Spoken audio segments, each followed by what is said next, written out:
Welcome to the semifinals of the FF17. My name is John Woods, and I'm from NextMoney. The award tonight is $2,000 and tickets to the FF17 held in Hong Kong on the 17th and 18th of January. It's the opportunity to be pitching there with all the other semifinalists from around the world. I'm going to turn the time over to Andrew Corbett-Jones, who's going to MC the event. Thanks very much, John. Look, welcome to the Tyro FinTech Hub. I'm the head of Tyro FinTech Hub. A big shout out to Visa for sponsoring the event. It's really good for the companies pitching because what's at stake here really, yes, there's a prize, but it's a really good opportunity for them to get some experience pitching. And I think that's how most of the companies are looking at it. Thank you also to Tyro Payments, which is the company that sponsors the Tyro FinTech Hub. And we're really pleased as the NewFinance meetup to be linking up with you guys. So welcome. We hope you have a really good night. So the first thing to do is introduce the judges. So first is Jeremy Simmons from MetLife. Jeremy is Director of Customer Strategy and Innovation at MetLife. Andy Parton from Ernst & Young. And you're a bit of an insurance guru. And then George Lawson from Visa. So George is the Head of Emerging Products and Innovation for Visa in Australia, New Zealand and the South Pacific. He's also a startup guy. So he built a software company here in Sydney, and then a company came out from the US. They were involved in building software for telcos, and they bought the whole thing and then listed it on the NASDAQ. Is that right? Let's get to the startups. You've heard they've got a few minutes to pitch. We've only got a couple of minutes. The judges, we're going to be pretty strict. So startups, if you haven't practiced your timing, you're in deep, deep trouble. Here's what the judges are looking for. The questions they're trying to answer is the business based on sound fundamentals and mature experience? Is the business pushing the boundaries, creating something new and impactful? Is the business aiming for a large market? Is the customer enjoying a better experience by using the service? Does the business have sustainable financial footings? Is the team ready for both working on the business and presenting and selling to a crowd? We'll soon find out. And each of those is worth 5 to give them a total of 30. Let's get on to the first company. So, would you please welcome Joel Robbie from Nod?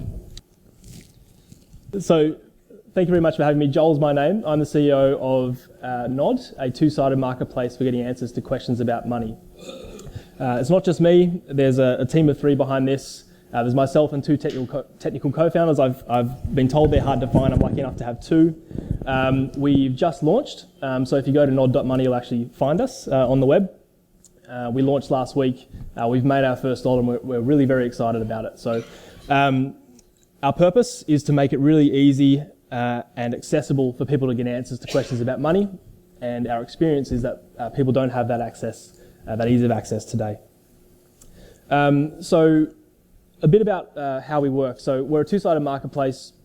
Users on one side, advisors, for lack of a better term, on the other.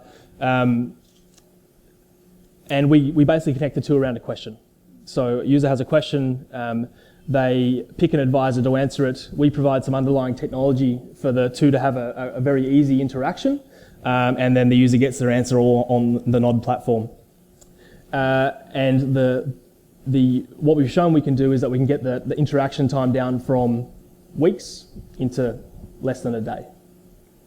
I thought I'd give you an example. This is Elena.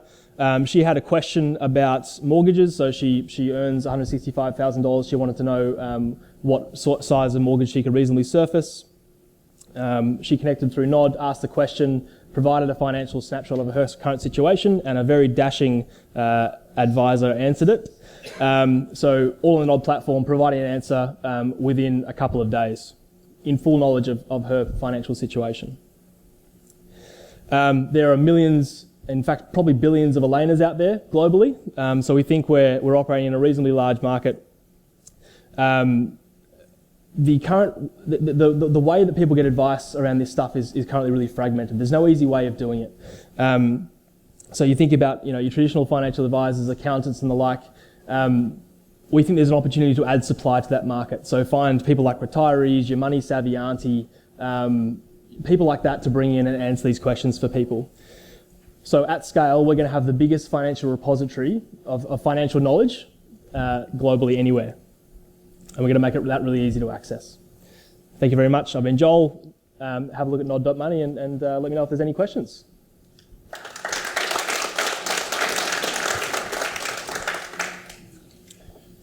Yeah, so the judges now get a time to ask some questions. So this kind of looks like a supply matching demand type scenario. Mm-hmm. How do you actually make a quid out of it?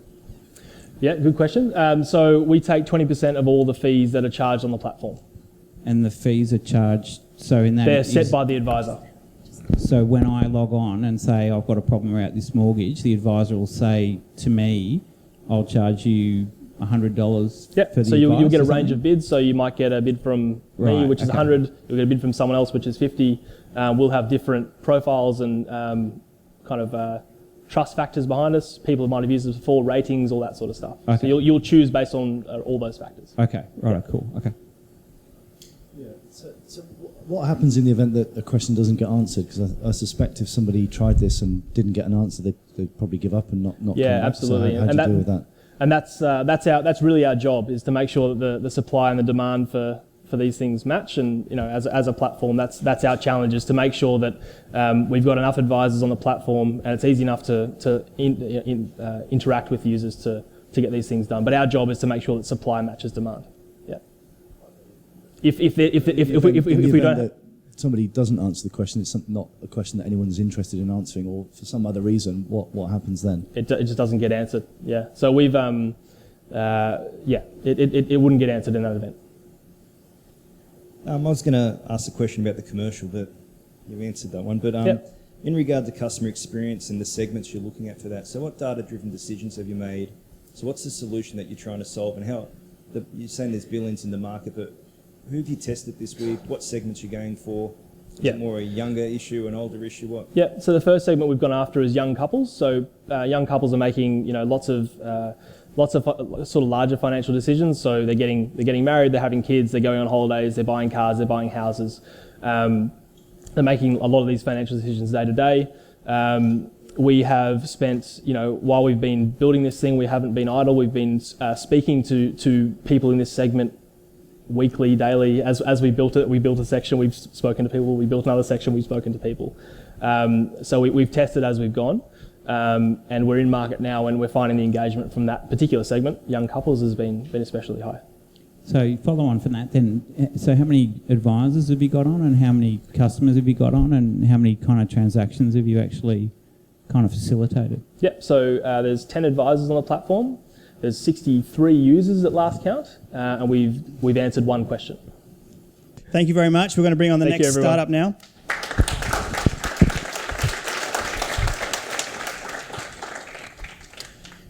So this is Jin's Carter Thodil. Perfect. From Cashper Labs. Do you have your own lab? We do, yeah. Yeah, that's excellent. Yeah. Okay, good. Cool. So my name is Jins. I am one of the co-founders and CEO of a company called Cashper Labs, and we do banking as a service APIs. So what I want to do is really start with where we came from. So we initially started with a P2P payments app, and we quickly found out that it was stupidly hard to try and integrate that with any banking system. You can ask any startup, any FinTech, any charity, any insurance company, anybody. Trying to integrate into a bank to do any sort of banking service is ridiculously hard. So we needed to solve that. What we came up with was that we found that we were building something called APIs for all of our platform. And those APIs were the APIs that every other company needed as well. So we started realizing that we just needed to build beautiful, simple banking APIs. Whoa, that was weird. Beautiful, simple banking APIs that can be easily accessible by anybody, so they can integrate banking products into their production systems. So at the end of the day, we want to provide banking services to anybody in the world. So our vision is actually to have a universal set of banking APIs that you can put in a plug-and-play situation into any application, into any website, anywhere, at any time. Why? Reduce your cost, reduce your time to market, and get your product out as fast as possible.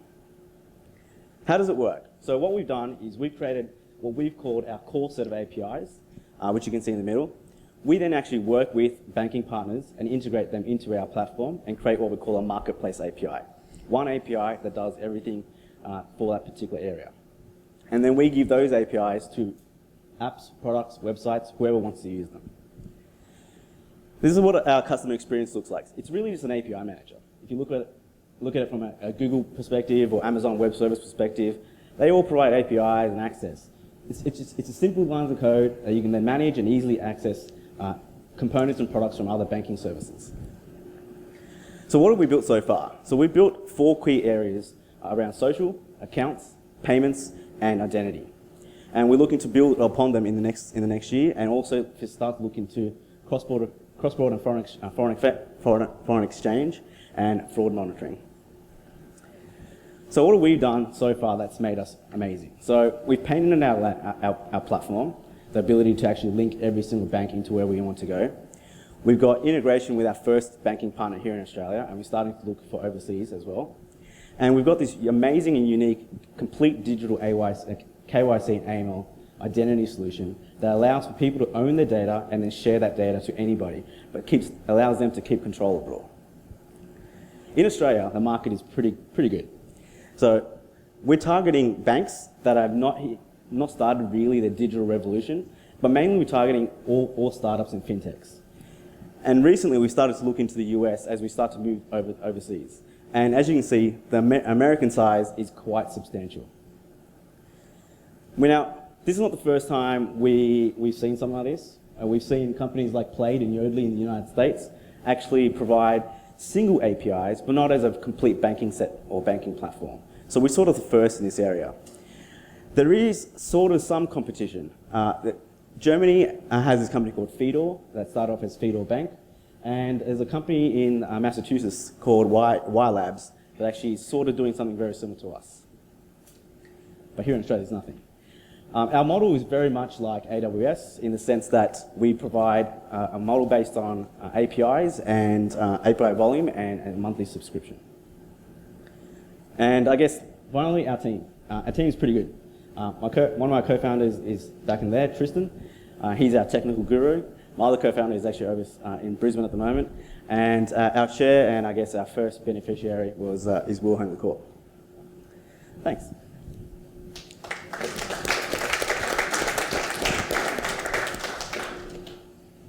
So can you talk a little bit more about the banking opportunity you've got at the moment? So what is that? What problem are you actually solving for them, and how's that going from a kind of customer perspective? Yeah, sure. So we're only going to be launching in February, and the actual banking partner I can say is Tyro. And what we're actually doing for them is providing them access to customer opportunities they typically don't get access to. For example, Tyro's market is actually small to medium enterprises. When we provide our APIs to allow people to create accounts or do payments, we're actually bringing in deposit volume from the consumer side of the market that Tyro never was even going to target. So the deposit volumes are going to substantially increase as a result. So I've got a couple. You talked a little bit about competition in your USP. Could you just expand that a little bit more? I mean, there's lots of API solutions out there in the market. I mean, how difficult is it to take one of those and build this? What's unique and the degree of a head start that you give with this API suite? Yes, I think you were talking about the US market competition and how we differentiate. Not the US, just in general. Oh, okay, in general. So the way we differentiate between just anyone that's providing an API service. So let's just take Yodlee or Plaid, for example. They do mainly account aggregation and fraud detection, but they don't do the full suite of banking services. Can I open an account? Can I do payment transfers? Can I do insurance products? Can I do home loan products instantaneously in a click of a code? What we're trying to do is completely API a bank so that at the end of the day, all the banking products can be provided and installed into any application or website with a couple of lines of code, not just one vertical of like an aggregation or a fraud detection. You talked about having one ready to go now. What's the scalability within Australia before you're starting to look offshore overseas, or are you going to run parallel, or how are you actually going to commercialise this? Yeah, so in terms of commercialisation, we're launching here in Australia first because we see this as, for a few reasons. One, from a regulatory and legal perspective, Australia is one of the hardest nations to essentially start a bank or do any banking services. So if we can get around that and understand what the pitfalls are to do integration with a bank, to work with a regulator, that's one area. From a safety, I guess, a banking perspective, it's easy to do here. It's a smaller market. It's manageable. If we have errors, we can take care of that. We are actually moving into the United States and into Southeast Asia after Australia. From a regulatory perspective, have you started that impact assessment at all around what that time frame looks like or what sort of challenges that you face launching this in Australia? Yeah, so one thing that we initially found was because we're actually not providing banking services, we're a technology enabler for an initial bank, we actually are exempt from actually having AFSLs and those type of licenses. So we might call time there. Can I just ask? Last question. The commercials, so you said there was, what, a per API fee and a monthly? Yeah. What's that and who pays that?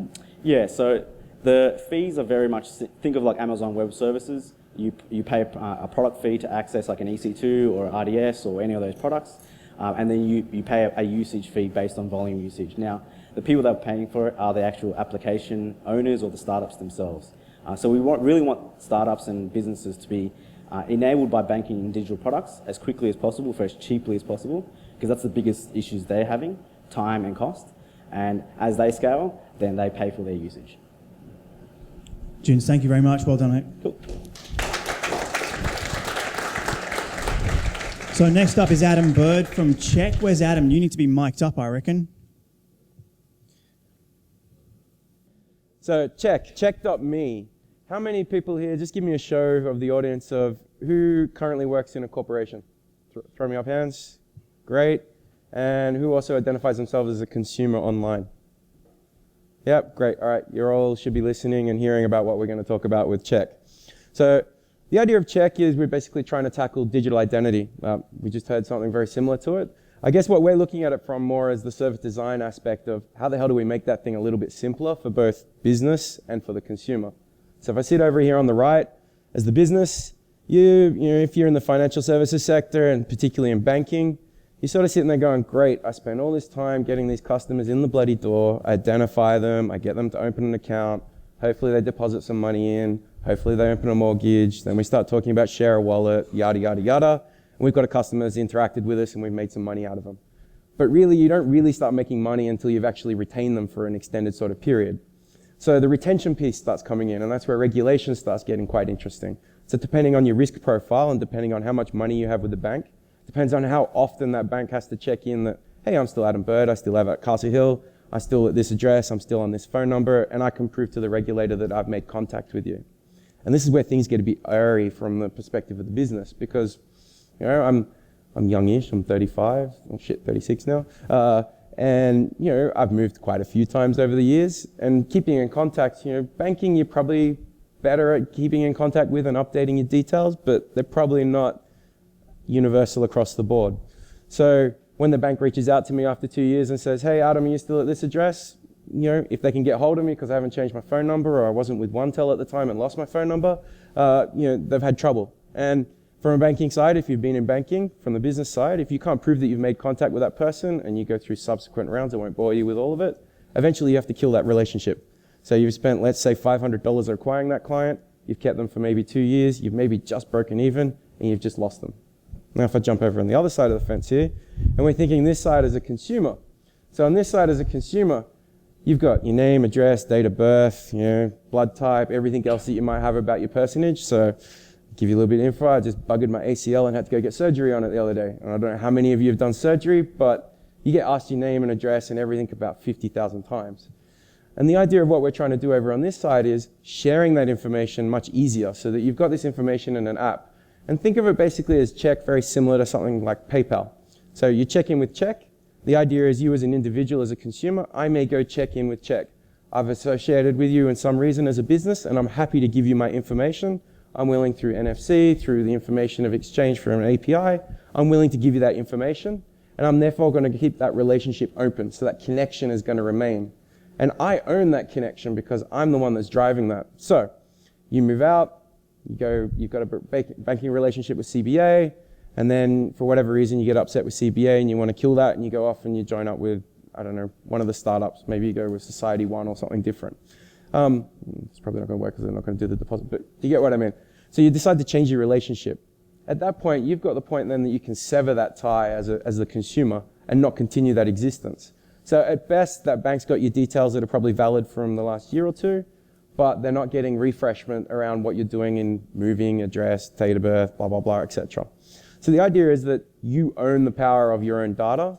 It's basically in your hand, literally, and it's up to you to basically keep that up to date. So if I move and I get prompted by, I don't know, PayPal because I've gone and bought something online for Christmas coming up, I will have to go update my address because I want that present to come to the right location. That'll then, based on all my existing relationships, propagate out to everyone else. So it's really about only having to do something once and it'll propagate out from there. From a commercial side, so I'll anticipate that sort of question already if you like. From that side, I know I'm over time, geez. It's really user pays from the perspective of the business because it's in their interest to cost save from a regulation standpoint. The end user doesn't actually pay because it's their data, but I'll stop there. And that's Check. So you can check it out, check.me. There's an app in the store and we have a few thousand downloads already. Thanks, Adam. Well done. Questions from judges. Judges, could I ask you to, nice and loud, get the mic nice and close so we can hear what you're asking. It's a bit hard to hear. Sorry, just expand your commercial model a bit for me, please. That was a bit rushed. So the understanding is each data point that you may have on an individual, so name, address, date of birth, blood type, etc., is in different packages that a bank may say, I need this group of data. They will then subscribe on a monthly rate of about 50 cents to $1 based on usage to that package for their user base. And they will then ask for that to transpire. What we look at doing as an individual, so it's not a big money maker for you as the individual of your own data, is you will get on the every subsequent relationship that a bank taps into that data source. So say your name goes out multiple times, for instance, it'll be a package, but let's just say your name. The first time, Check will take the full $1. The second time, we split the cost. We split the amount 50-50 with the user. And what's your revenue to date? 0 at the moment, to be honest. What's it going to take to make that so zero? At the moment, as you can appreciate with banks, so what we're doing, our go-to-market is basically going through B2B into C then, so business to business into the consumer.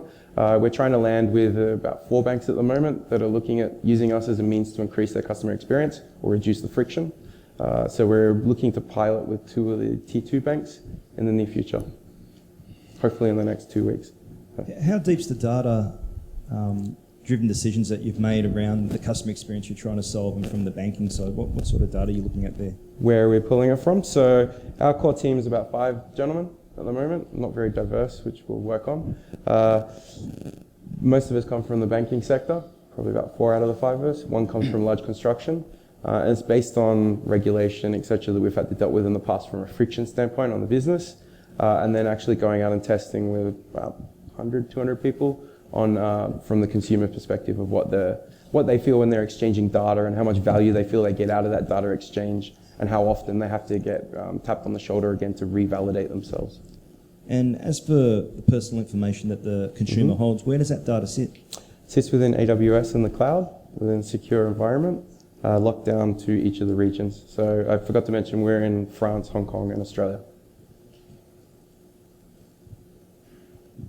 So so the bank would be pushing it out to a consumer? You're not actually going direct to a consumer to say you should use this service? So we're in both camps. We see the the quickest bang for buck, so to speak, is to go through a financial services institution that will support us to give us trust, because at the end of the day, this is your information. We come out and advertise to you and say, all right, Josh, how about you give me all your personal information and put it in this app? You're probably going to go, who the hell are you? Why am I going to give you all that info?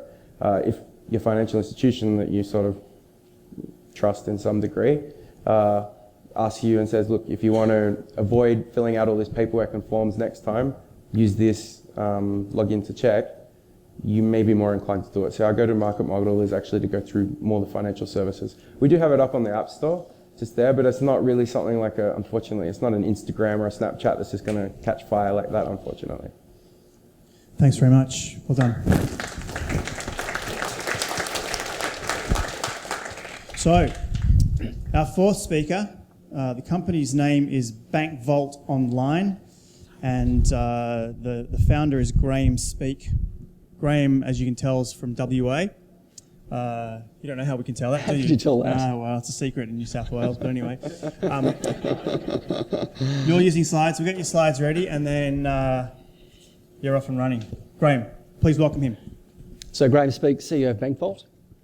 3 weeks ago, Andrew Forrest, Australian billionaire, was hacked. Lost $600,000 off his bank account from his PC. It was front page news right around Australia. 4 days later, the Department of Commerce went online and it was front page news again. A real estate agent had lost $500,000 from a trust account. Now, if you're the trustee of a trust account, you are personally liable to make up that money in less than 24 hours, or the government shuts you down. The banks simply take a lot longer than this to investigate. So my team and I have been developing cloud computing technology for the last 20 years. We created a technology called Rainmaker, which we had Stanford University look at trialling 2 years ago. Rainmaker is future-proof computing. We build a brand new machine every single time you log in, so it's completely future-proof, and we compress around 40 minutes into 2 seconds, overcoming the boot storm problem. So it's really cool technology. Sales cycle was typically 10 months. The pivot that we had 2 years ago was using the same technology applied to this issue of bank accounts being hacked. We're now making 1,000 times leverage on the same technology. The sells now for 10 times the price. It costs less than 1/10 of what it used to, and the sales cycle that was 10 months is now 10 minutes. It is also now applicable to every organisation and individual that does online transactions. And if your endpoint device is now secure, anonymous and untraceable, this has many applications more than simply banking.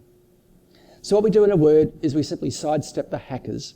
We build invisible endpoints that bypass the hackers. What we know is that 2 or 3 guys can now leverage their stuff to 100,000 computers. Hackers. We know that the problem today is $500 billion. This is expected to grow to $2 trillion. It's 4 times growth in the next 3 years. Focused on first world countries, Australia's near the top of the list, and the bulk of our economy is small to medium businesses. What we did record last year by the government was $1 billion. Lloyds and Cisco say the problem is actually 17 times larger than this. Most people don't report it. Kaspersky say that 65% of people who lose money from bank accounts worldwide don't get reimbursed. And we know the insurers are withdrawing from this in a way because they can't measure this. There's no limit to how much can be taken, nor can they tell where it's going to come from. So the target is actually your PC and smartphone. It's called the endpoint device. It represents about 99% of where most hacking starts. We think our timing as a startup is perfect because this is in the media every single day, and we know that the banks aren't reimbursing like they used to. So from the bank's point of view, it's not their system that gets hacked. It is always the customer's PC or smartphone. It's called the endpoint device. This is called endpoint hacking. And if I hack your PC, I will get your login details to the bank. I'm now 1 step away from tricking you or your bank to get up the second security token.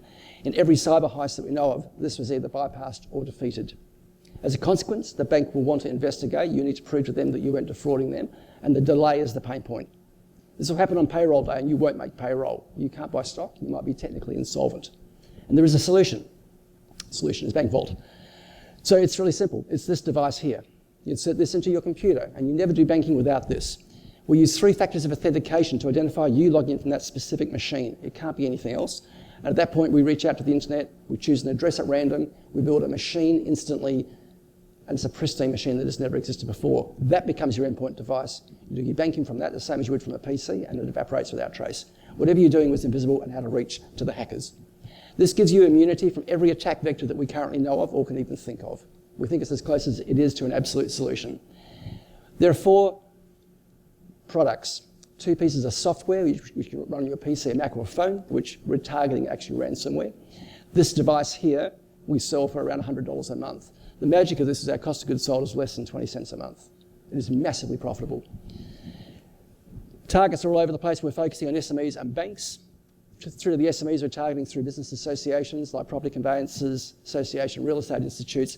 The really interesting one is Lockton's Insurance, the largest privately held insurance broker in the world. Their team now is working with us to develop an insurance product. So it'll be this coupled with your, for example, travel insurance policy. It gives us incredible opportunities. We have a strong team of technical people, a management team based out of Silicon Valley and Australia. A lot of press recently. We were in the Channel 9 News a week and a half ago. The catch cry is you can't hack something that doesn't exist. This doesn't exist until we build it, and then it's gone.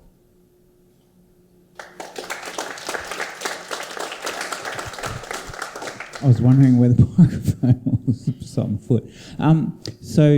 Are you pitching this at then the end consumer? Like, is that what you're saying, that you will sell me one of those things and I'll whack it in my laptop every time I want to do something online? Or That's are you what actually we're doing at the moment. So the end customer, typically right now focusing on businesses, but it will go to professionals as well.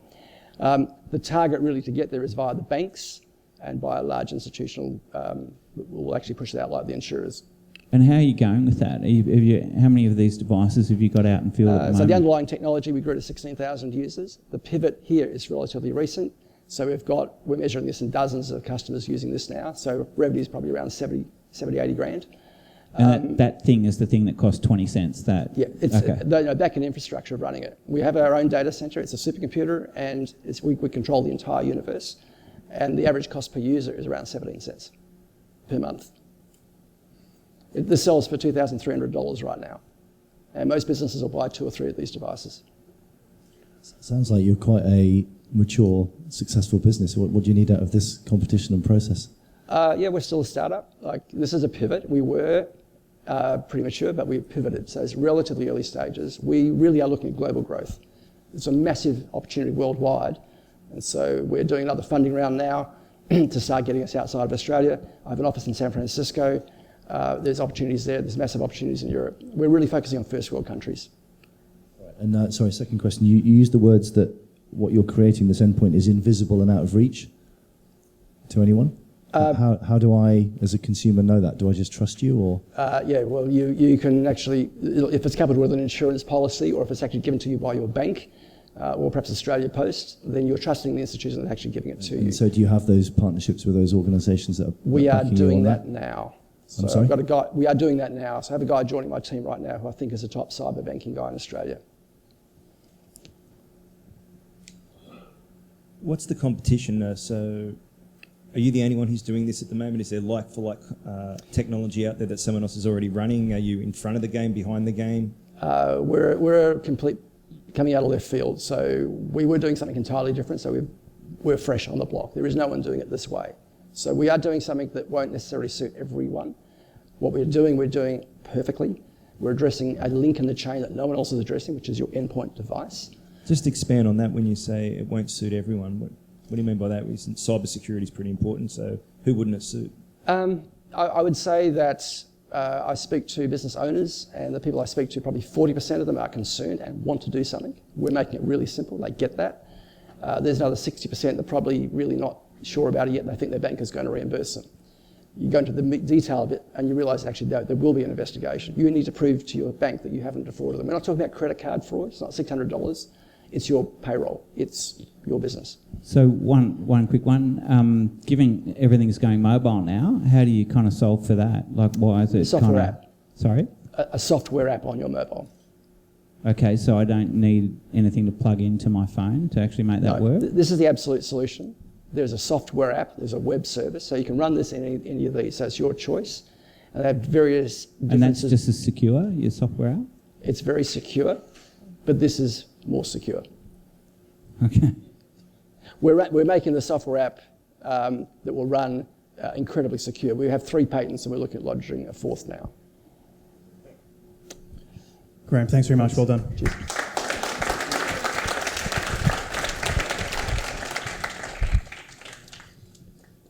Alistair Lamond, I was dragged to a party in London a year ago, I think it was, and this guy came up to me and cornered me, and it was Alistair Lamond saying, I'm coming to Australia to work for a particular company.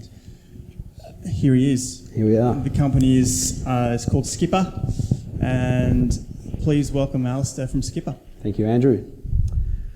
Good evening, ladies and gentlemen. My name is Alistair Lamond. I'm the co-founder of Skipper Cashflow.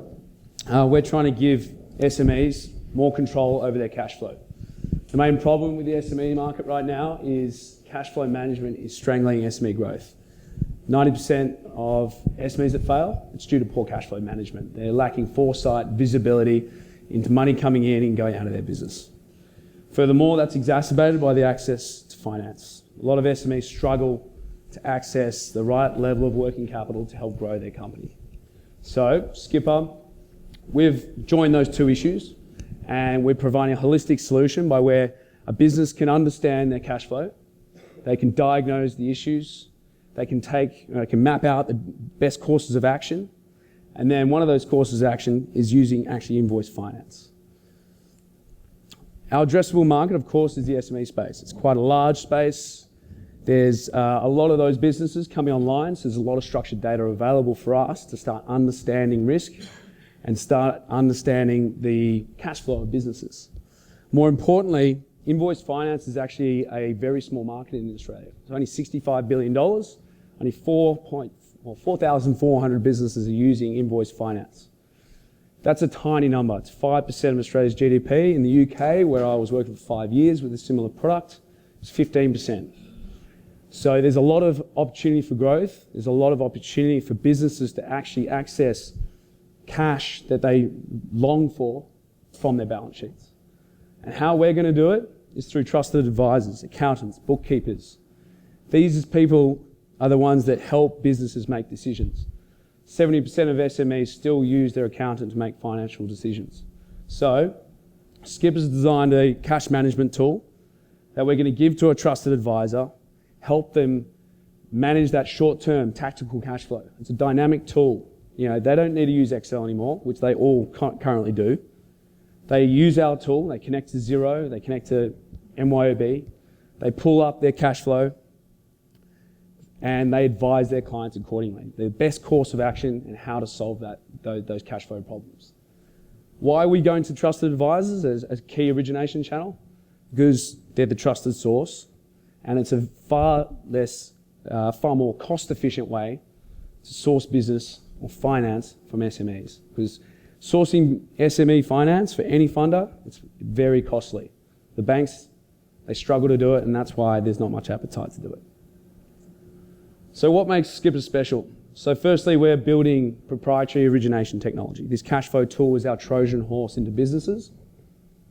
It enables us to get a lot more data before even talking about finance. It's taking out all this interesting data around their finances, their cash flow, the nature of their invoices, and we're actually, with our predictive models, can start actually predicting how this business is going to perform. We use that data, of course, to lend in a far more cost-effective way.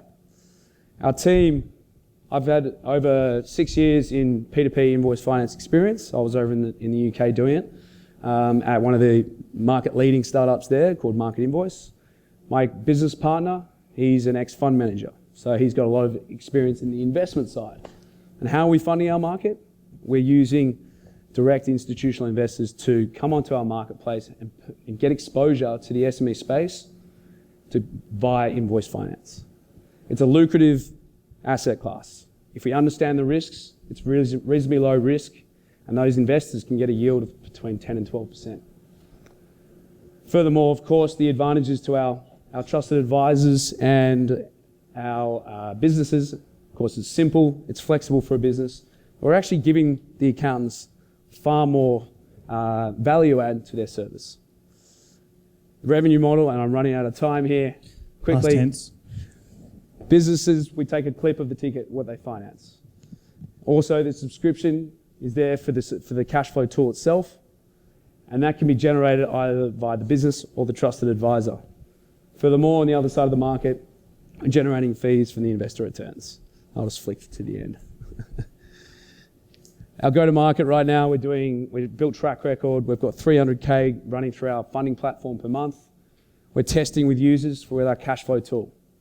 Next month, we're going to be launching on Xero. We're going to be ramping that up and looking to be doing 2 million per month through the funding platform while having 300 cash flow tool users on as subscribers.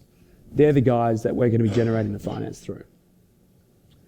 And I could go into more detail. You could go into more detail. I have no doubt whatsoever.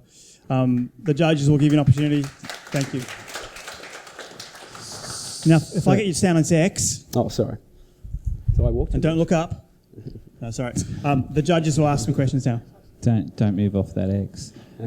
So you're going to financial advisors who are connecting into accounting packages that small businesses use and providing funding from institutional investors to those people based on that information that comes from those accounting packages. Is that kind of summarising what you're doing? You're on the right track, yeah. So what's the key kind of focus for you? Is it the end customer to try and drag it through to the financial advisors? Is it the financial advisors kind of pushing it out to their customers? How are you actually going to get people onto the platform? It's using the cash flow management tool with the financial advisor, giving them this tool that helps them provide a better service to their SME clients, and with delivering that tool and giving them the best courses of action via the tool, we're hopefully going to be activating finance with that end customer being the SME. The reason we're going via financial advisors is because typically, on average, a bookkeeper has, or an accountant has 20 to 30 SMEs on their books. We go to one financial advisor that likes using our tool to manage all their clients' cash flow through one platform. We need to just convert 20 to 30% of those businesses in order to drive a far more sustainable line of funding. So that capability doesn't exist on the current accounting platforms? No, see, it's quite interesting. We've been investigating the cash flow piece. It's a big hole in the market right now for that short-term tactical cash flow tool. There's forecasting apps, there's reporting apps, and then there's the core actual accounting apps. And a lot of the accounting apps are very good at collecting the financial information, but they kind of stop there, and that's why they're creating these app ecosystems like Xero's. Our tool is kind of filling that hole by where it's tactical cash flow management. It's helping them diagnose, then also giving them the ability to model out what to do. A lot of the reporting apps, they just tell you what's wrong, and that's it. You're confident that your solution can plug into all the various different solutions it needs to, and you're going to get the right data and quality of data to make all of this work? Yes, so right now we're testing on Xero, and the reason being is because their API is the easiest to test with. The other accounting platforms are reasonably straightforward to connect to. What we're pulling through it's pretty basic from an API perspective, and we can either do that directly with each accounting platform, or we can partner with a central API that already has those API connections, like someone like Cashper. All right, we might call it time there. Maybe there's some more questions that could come afterwards. Alistair, thank you very much. Thank you, Alistair, please. Hey, James. How are you? So, James, your company is Tapview. How long have you been going for? 6 months? No, exactly 1 year yesterday. Oh, congratulations. Yeah, so, okay. Thank you. Look forward to hearing how it's going and about your progress. Please welcome James. Excellent. Thank you. Okay, so I'm sure you've all had this problem. You get an email. It says, this is really important. You should click on this and read it. You do that, and you get this. It's a paywall. It's asking you to pay $32 per month, and all you wanted to do was read that single article. This way of paying for media is broken. It assumes that you get your news from a single news source, and that's not the way the world works today. The alternative to paying for content is monetizing it with ads. Now, this is the Sydney Morning Herald on a good day. The ads, they use up screen real estate, they can spoil the content, revenue is low, and they take you off site. So you have to, as a publisher, get the person to click on the ads so that you get ad revenue and somehow convince them to come back again. What's worse is that these things are becoming extremely popular. Ad blockers are native on all computers, and they're now on mobile phones as well. So I care about journalism and good content on the internet, so we decided to solve this problem, and it's called Tapview. So it's a pay-as-you-go micropayment solution, like a read more button with a small payment attached. We can also do 2-click subscriptions on top of that. It's not confined to a single content provider, so you sign up once and you're working on all content providers who use the system.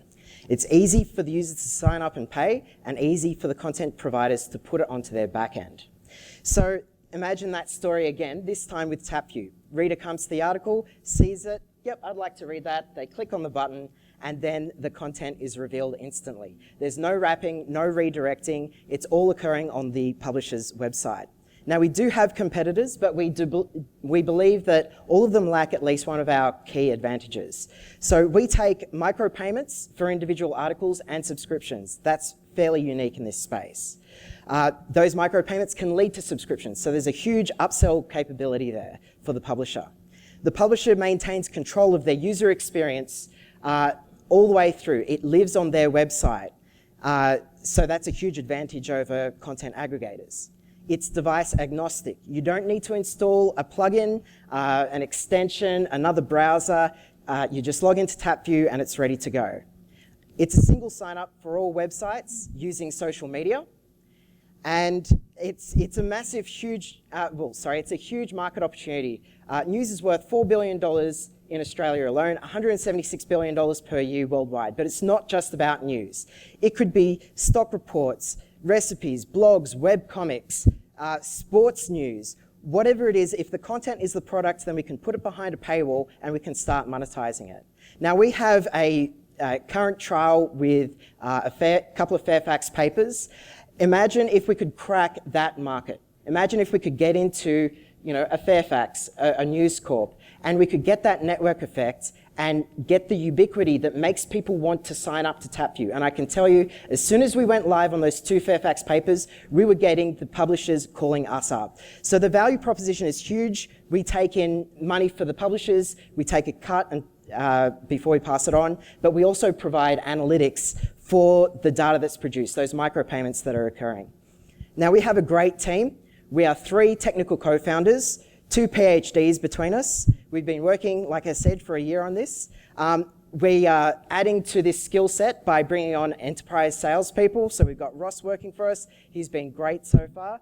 And we've also got a fantastic advisory board, people who have media experience, like Daniel Zito, CEO of FinTech Australia, Toby Heap, who's from H2, who funded us earlier this year, and Chris Pash, who's also been in media. Now, we've got $100,000 in funding so far. We're looking for $1 million now to fund further development and expand our product. And that's Tapview.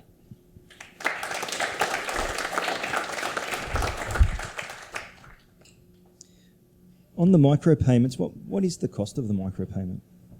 And what's the transaction fee for each micropayment? Is it?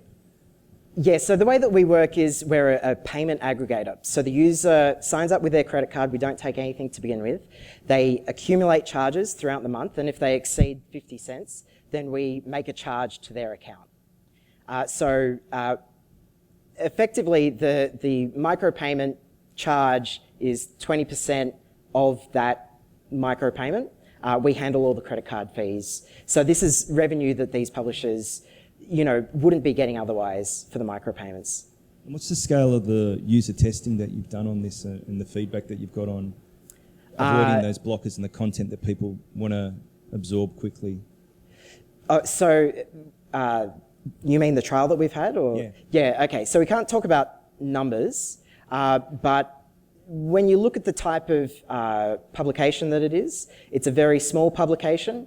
I think that the level of consumption is quite good. These were publications that don't have an enormous amount of editorial and journalistic support.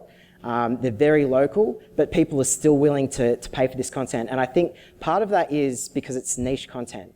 And this is what this system allows. If you're hosting a website on a cartoon character, a fan site, just talking about stuff, you might not have the money to go and pay for something like Zora, which might cost you, 6 figures to set up and start taking payments. We can get this installed on your WordPress platform in 10 minutes. You're accepting payments.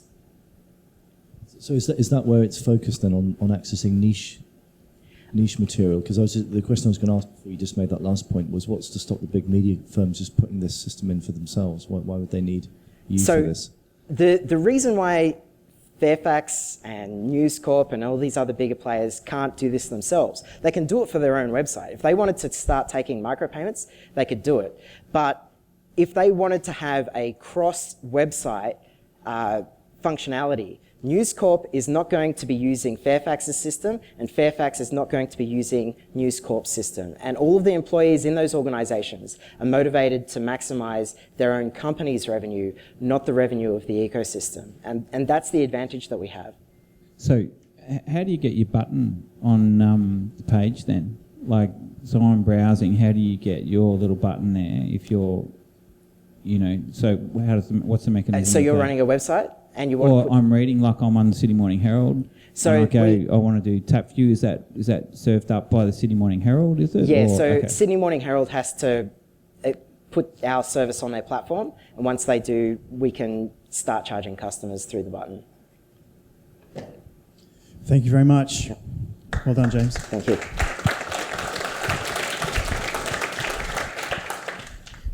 So our final speaker, DK, it's good to see you. I'm actually really keen to find out what you do and hear your pitch. So this is going to be a joy for us. Yeah. Fastkey, is that how I pronounce it? Fastkey. Fastkey, okay. There we go. I'll go and sit down. DK, over to you. Thank you. So this is, yes, I'm a bit rusty. Yeah, you haven't seen me talk because this is only the second time I've pitched in 8 years. But we'll see how we go. So what is Fastkey? It's a framework, protocol, a toolkit to build highly secure environments that require authentication, messaging, and authorization. So why is Fastkey special? It's what we call fast, authenticated, strong security. And it enables this in an open, unsecured environment without the use of VPNs or TLS or any other front-end security overheads. How do we do this? Well, we implement what we call end-to-end, not security by design, which is the industry term, but end-to-end security by purpose, using intense cryptography as building blocks. Lots of cryptography, but in a tight and logical architecture.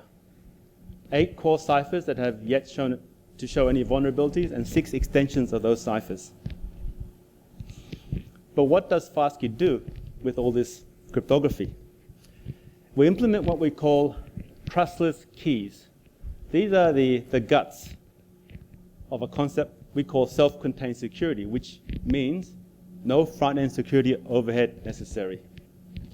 That is, strong security with what was previously regarded as incompatible, which is simplicity, speed, scalability, and small size, along with security. Can we really do all that? Where's the crypto proof? Well, it's all up here. But you can find it more easily if you Google Fastkey IEEE paper. And also if you're a cryptographer.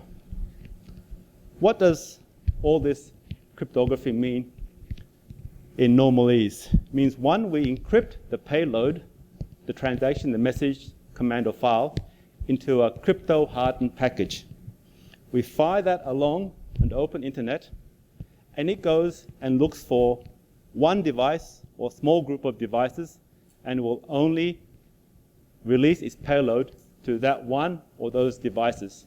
It will send back a confirmed message, or it will time out and self-destruct in the process.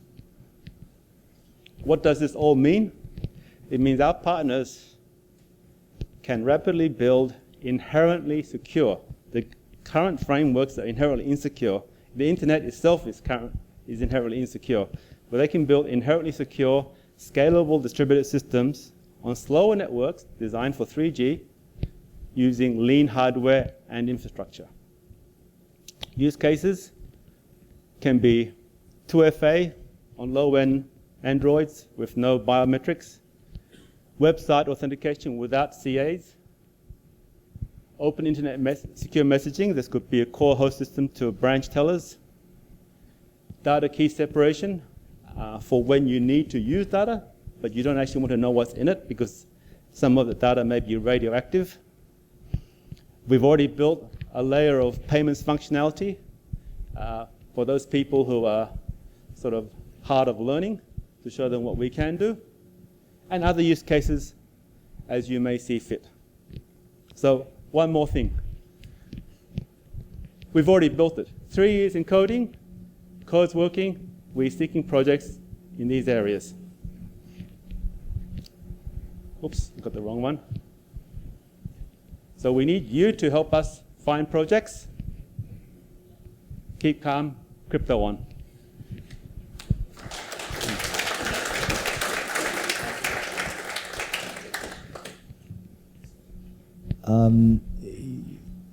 Who are you selling this to? You're clearly a much smarter guy than I am. Platforms.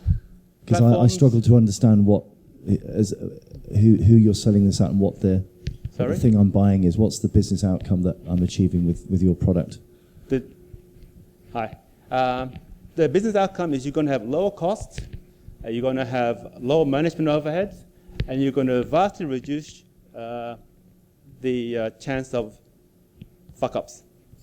Because most of the big data breaches are because of fuck-ups. And we take away all the keys.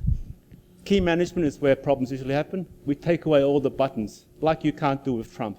We take away all the buttons so you can't mess things up. Well, that's made it much clearer, thanks. So how does this fit with something like blockchain? Like, what's the difference between that? Why wouldn't... It's unrelated. But why wouldn't I use blockchain to enable kind of secure passage of blockchain information? can't generate 100,000 confirmed transactions a second. Bitcoin can do 7. A good Ether can do maybe 15, 20. Some of the new chains coming out that build blocks in 2.5 seconds may do a couple of hundred. What's the business need that needs 100,000 transactions a second? Back to my original question. Visa card does 54,000 a second. But the IoT and the messages that are going around with the Internet of Health Things, Internet of Things, Industrial Internet. Modern aircraft has 300,000 sensors. A jet engine generates 20 terabytes of data an hour. There are a lot of things that generate a lot of transactions that you want to secure. Are you in market with this at the moment? What's your opportunities or what's your challenges to actually being in market with this if there is such usability with it? So we probably will start our first proof of concept with a Korean bank in about 2 or 3 weeks' time. We're talking to an IoT platform provider and also talking to a large telco. Most of them want to enable a point-to-point secure system under their own brand, like BlackBerry used to have. So this basically enables people to build their own secure transaction networks that can deliver messages, authorizations, or it can deliver files, fully secured, no front-end security required. DK, thank you. Now you know. So I'm just wondering, do you have a couple of kind of general comments that you can offer all of the startups before you tell us who your favourite is? So a couple of things. First of all, I'd just like to say I'm from Visa, and so Visa is a sponsor for tonight. Why are we even doing this? Visa's actually in the process of transforming its network to open up all of our services to APIs.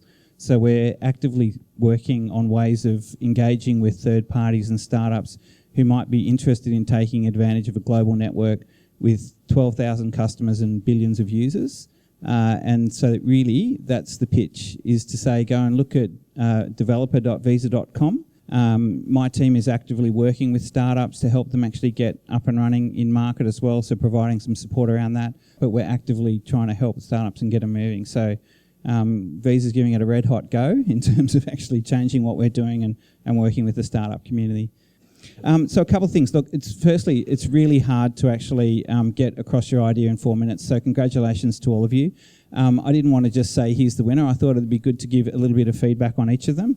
I think the first one, Nod, this was the Uber of financial services. I think really easy to understand the concept and get what it was you were doing. I think the thing that kind of stuck for me was on the thing you could improve, which is how do you actually capitalise and grow that, I think was the thing that was kind of missing for me. In terms of Cashper Labs, this is banking as an API. I think the problem of actually integrating with banking is really well known. It is incredibly painful to actually get into that.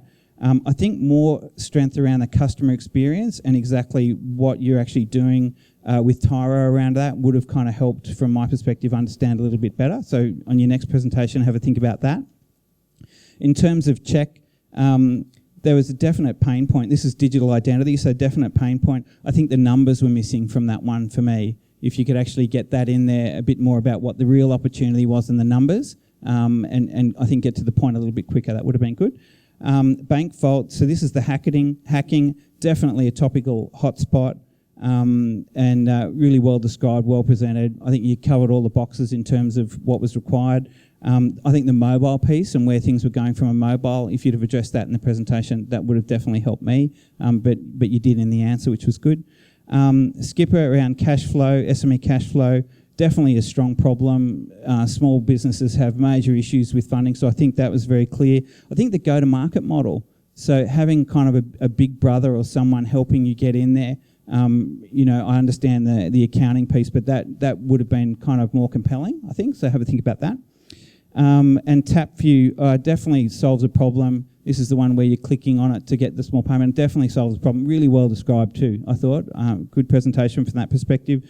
I think something around how the publishers are really pushing it and your success around that would have kind of built your story out a little bit more. And FastKey, very interesting technology. I think from my perspective, more definition of the target and the opportunity. If you'd have really focused it down and said, this is the problem we're trying to solve, I think it would have been easier for us to understand. I think the winner, and we were unanimous about it, was Tapview. So well done, mate. Congratulations, Tapview. That was a really good presentation. Well done, mate.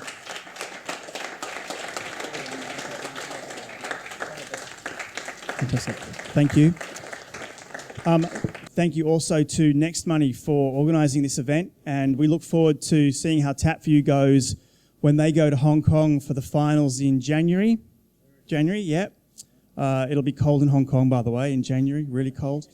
So yeah, we look forward to seeing how that goes. We're really grateful that you came here tonight to Tyro FinTech Hub. It's been a pleasure to combine our meetups, and I should hand back now to John to thank you on behalf of NextMoney. Thanks very much, Andrew. And thank you all for coming out tonight.